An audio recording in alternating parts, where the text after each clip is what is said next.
Part 9. The In-Between Years. After Paramount had decided to give up on Dune, any talk of Dune coming back to the big screen or small ceased. With no studio to back the film, it was in limbo.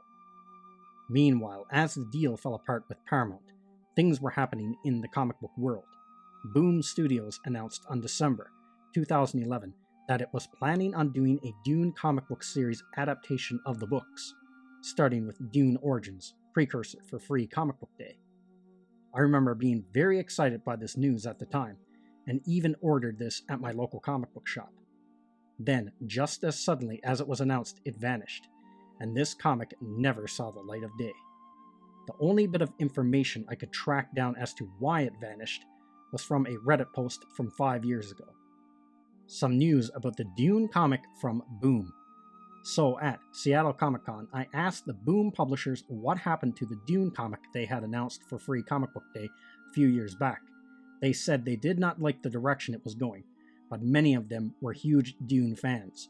They still had the rights and wanted to do, and they did have some plans in the works, so there is that. In the same Reddit thread, I discovered another post that indicated that around the same time there was a planned tabletop RPG and board game that had been announced, but also never saw the light of day. As an interesting side to the Boom Studios dropped Dune comic, Blue Water Comics put forward a pitch a couple of years earlier to do a Dune comic adaptation.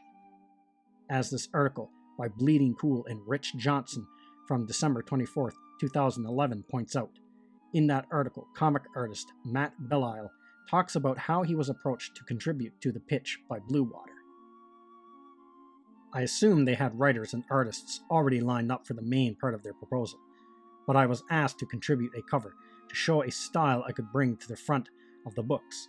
Because I was such a huge Dune fan, I asked if I could contribute more than the cover and have a chance to do some backup stories that would go behind Blue Water's main story.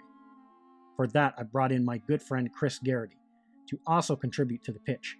Our hope was that Chris and I would write a multi-timeline story, with Chris doing the pencils to one timeline, and I drawing the art for the other timeline.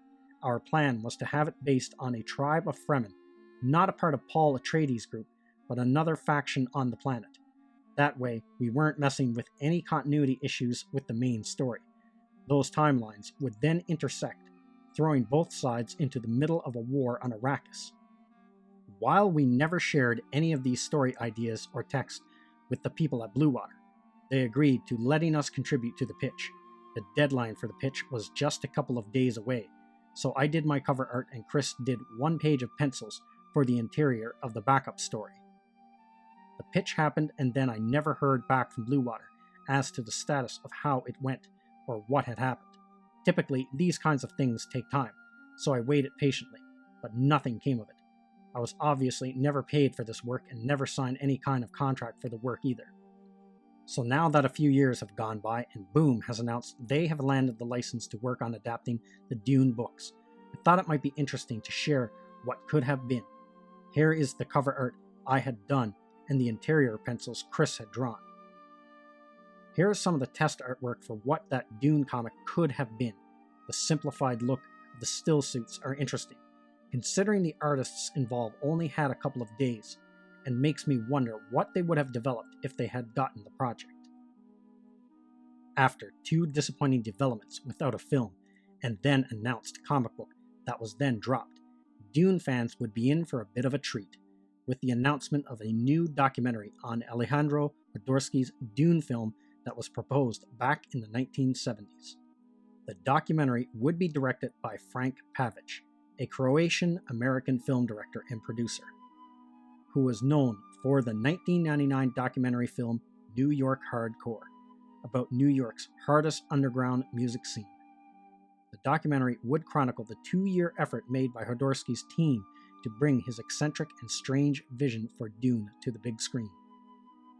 Jodorowsky's Dune would premiere at the 2013 Cannes Film Festival and was released on DVD and on demand July 8, 2014. Jodorowsky's Dune was critically well received among the critics and audience. At the time of the making of this video, It has a Rotten Tomatoes score of 97% among critics and 89% among audiences. The film also has an 8.1 out of 10 stars on IMDb. I remember watching this film twice while it was on Netflix. I found it to be an extremely fascinating film. The movie goes into great detail about the Dune film that almost was. It is also filled with excellent interviews with the people that were involved with the film. If you're a fan of filmmaking, studio politics, and Frank Herbert's Dune, this film is a must-see. Meanwhile, the Dune saga would continue in print, with Brian Herbert and Kevin J. Anderson releasing 3 more books: Sisterhood of Dune, 2012, Mentats of Dune, 2014, and Navigators of Dune, 2016. This trilogy was known as the Great Schools of Dune. It was a sequel to the Legends of Dune trilogy that told the story of the Butlerian Jihad. The first book, Sisterhood of Dune, takes place 80 years after Dune, the Battle of Corin. This trilogy would deal with the early beginnings of the 3 great schools, as they are threatened by the growing power of the independent anti-technology forces. This would be the last trilogy of Dune books put out by Brian Herbert and Kevin J. Anderson. I could find no news of any new Dune novels on the horizon from the pair. Years had gone by after the Dune film at Paramount fell apart, and there was no news. However, big news was coming, and it would be a game changer.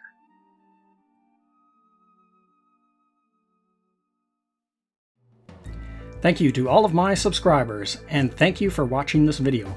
And if you're new to the channel, like, subscribe, and share. And don't forget to hit the bell icon for notification when new videos are uploaded.